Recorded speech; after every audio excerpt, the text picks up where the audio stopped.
Hello and happy Festive Friday, and welcome to another Uniko video with me, Bev, the owner and designer of all things Uniko. So yesterday on social media for Throwback Thursday, I featured this fabulous stamp that was released this month. I think it was yesterday, 7 years ago, and I was delighted to be able to bring this stamp back in stock this week. It's such a fun stamp, so I thought I would share a quick, easily mass producible Christmas card using this set. So we'll get to it. So this is a single block. It's called Block Party, so it's a larger size than our background blocks. I have a few that are in this series, so it measures about 9.5 by 13 centimeters. So today I'm going to do a bit of embossing. I've got some red cardstock here that I've pre-cut to 10.5 by 14 centimeters, and I've got this fun embossing powder by Funky Fossil, and it's called Verdant. And it is this lovely sort of Christmas green with specks of gold. I've used it before on red and it comes out absolutely beautiful. And we'll be using the Versamark ink as well. Excuse me. It's always typical. You start a video and then you start coughing. So I've got my stamping platform today because this is a large stamp. And it might take a couple of presses, inks and presses, to get full coverage. I've just put a little piece of removable adhesive on the back of my card, and I'm putting it in the corner so I know to keep my card sort of butted up to this corner here in my stamping platform. And then I'm just centralizing this stamp. And then I'm going to lift it up with my stamping platform. Now I might just put my magnet here on the edge.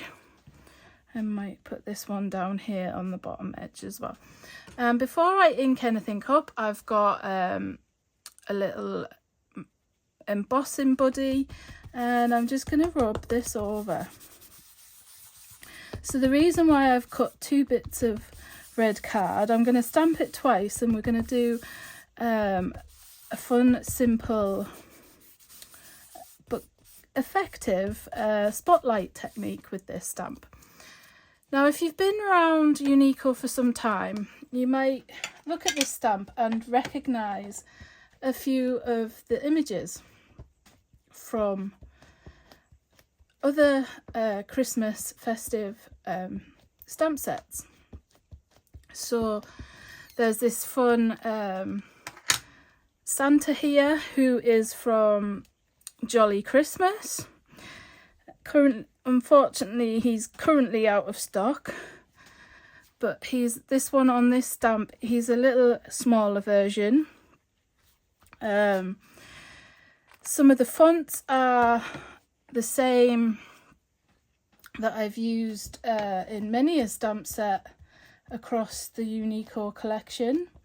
There's images from background blocks Scandinavian Christmas, which also transfer to the rustic Christmas as well.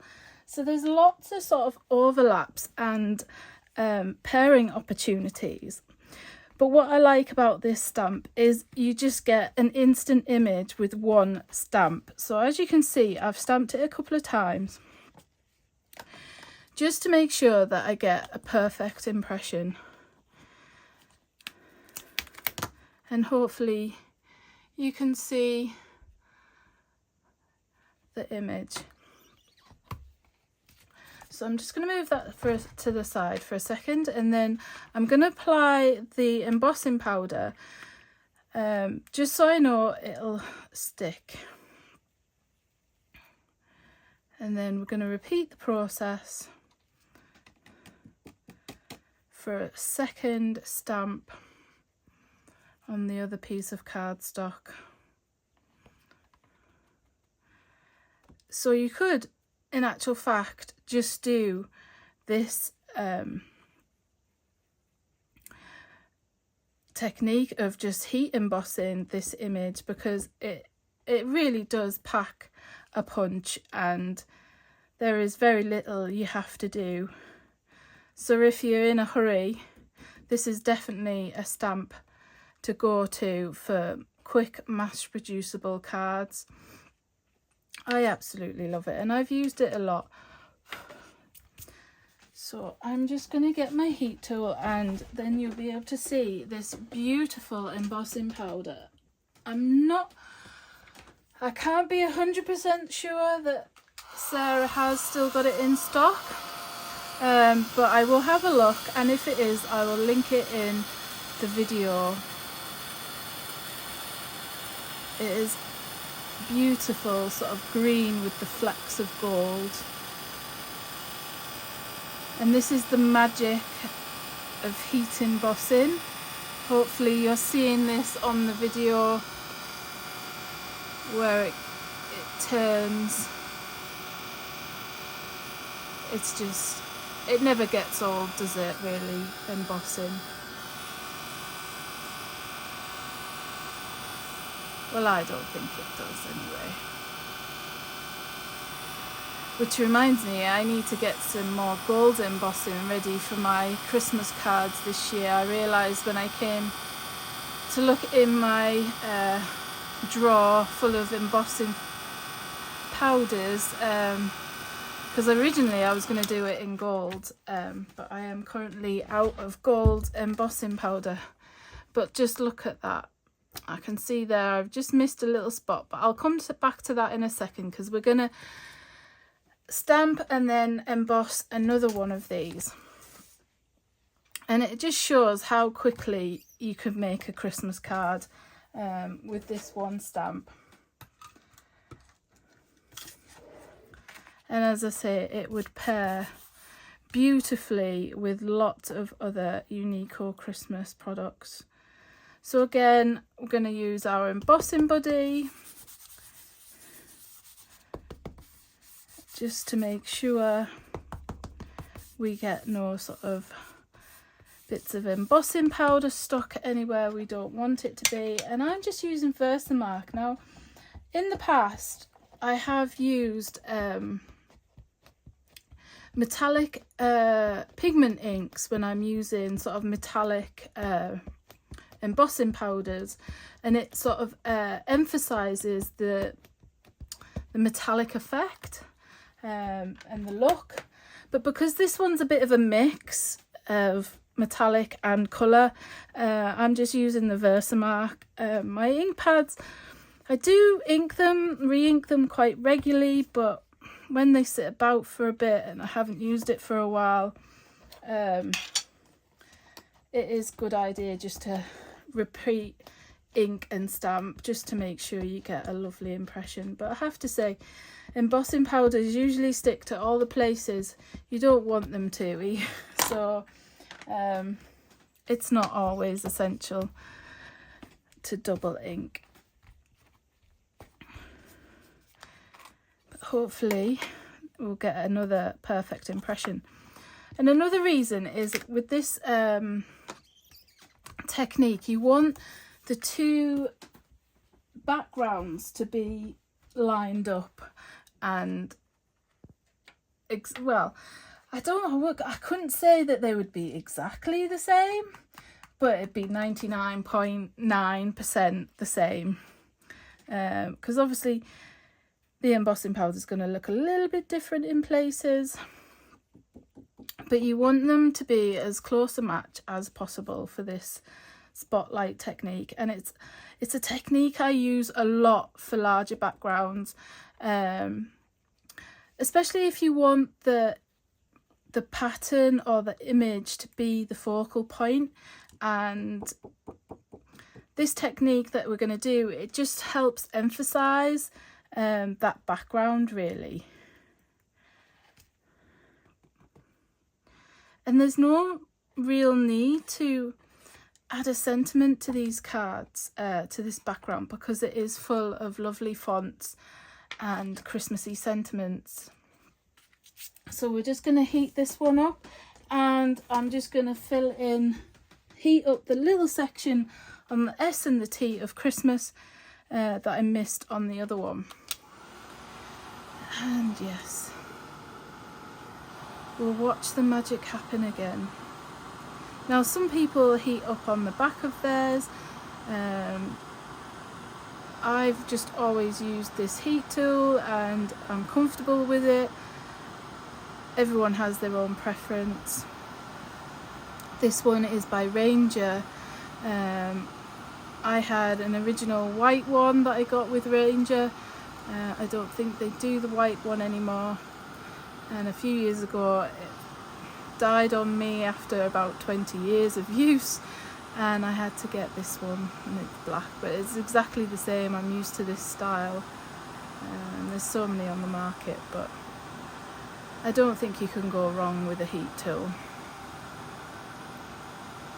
And I'm almost finished, making sure to go over all of them, and there's just that little bit on the S of Christmas there.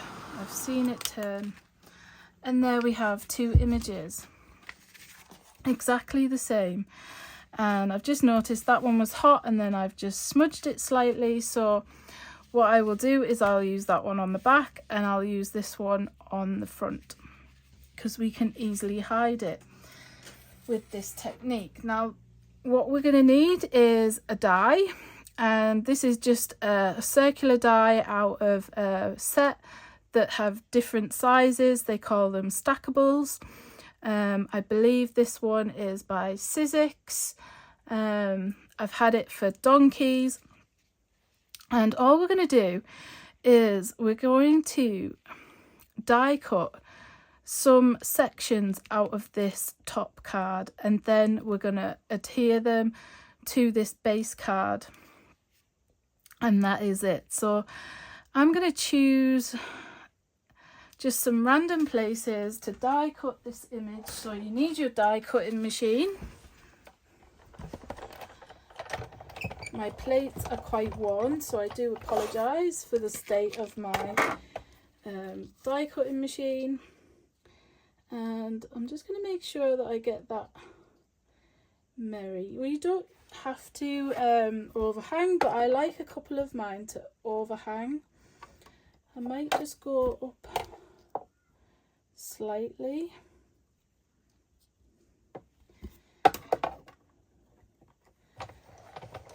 And we're just going to cut it 3 times.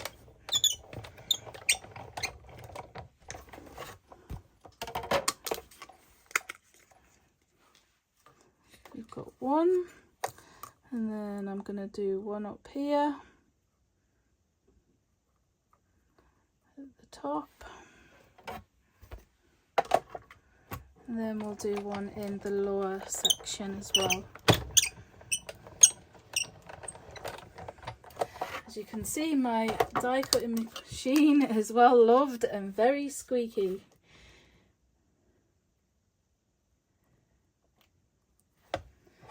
But it still works and it still does the job. I know everyone had a bit of, there was a bit of a to-do a few years ago with Sizzix, but I've had this die cut machine for many years, and honestly, until it gives up the ghost, I will be keeping it. So it does the job. So now you've got this one. Well, you could actually go ahead and make a third card if you wanted to with this die cut piece by stamping another background and then adhering this on top using foam adhesive. But I'm going to use these sections here, and we're just going to line it up with some foam adhesive to create this 3D effect. So you can actually make more than one card using this technique. So as I say, you need some foam adhesive. I've got these foam squares. I might have, no, I did have some foam tape, but I must have used it. So I have drawers next to me, and I tend to keep all my most used supplies next to me, like foam tape. There is a drawer of inks, and they're inks that I don't tend to use a lot, but it's nice to have them on hand just in case. And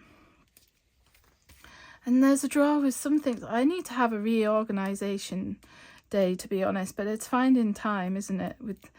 I think organising your craft supplies is another hobby in itself, and it's something that I often don't find time to do, to be honest.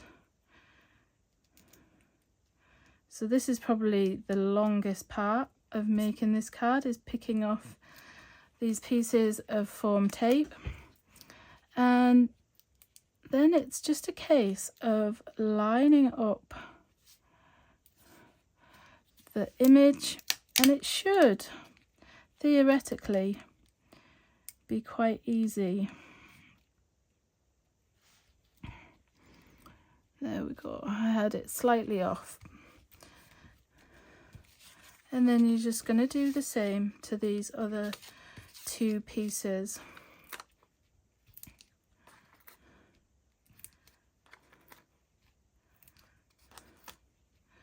So how is everyone getting on with their Christmas card making? Are you all done? Have you started? Is it too early still for you? I haven't made a big dent. It's only been ones that I've shared here on videos and on social media, really, that I've done. But I wouldn't say that all of them will get to be sent, because I do use a lot of samples at shows. Like this weekend I am in Bedford at Stamperama. I'm excited to be going back down south again. It's almost home turf for me. I'm originally from Buckinghamshire, which is next door, and I have family down there, so it is like going home for me, even though unfortunately I'm working, so I won't get to see my family, but it'll be lovely to spend time chatting with lots of you who are coming to the craft show. I really enjoyed it last time. It was a really, really good show. And I've got lots of new products since I was last there. And we've got lots back in stock as well recently. So keep an eye out. And as I'm away this weekend, I am going to do a special offer online. So be sure to sign up for Uniko's newsletter, as you'll be first to know about the special offer via the newsletter. So we're just doing the last one here, and I'm just matching up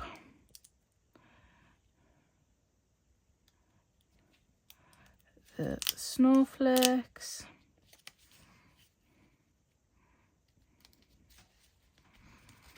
And ta-da!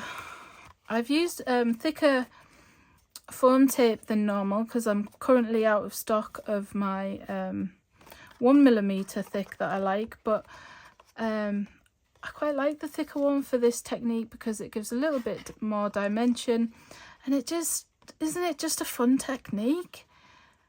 How fun is that? And it didn't take me long really. It's probably taken me longer because I'm doing a video, but if I was doing it in crafting terms of not video, and it wouldn't take me long at all. And the shine of that embossing powder, hopefully you can see it, it's absolutely beautiful. And don't waste, and I won't be wasting this piece here, I will be sharing these cards on social media, so I will go ahead and emboss another background, and I will use this negative piece for another card, which is super fun. Now you could have done it another way, adhering your pieces. You could have had this in place and then slot the circles back in top and then take this off. That's another easier way probably to do it. But yeah, a super fun technique for this wonderful background block party Christmas. Now there's block party birthday, block party coffee love, and I know both of them are currently in stock, but the block party summer is currently out of stock, but I have had a few requests, so hopefully that'll be back in stock soon. But thank you for joining me today for this video. I hope you've enjoyed it, and I will see you again soon. Bye for now.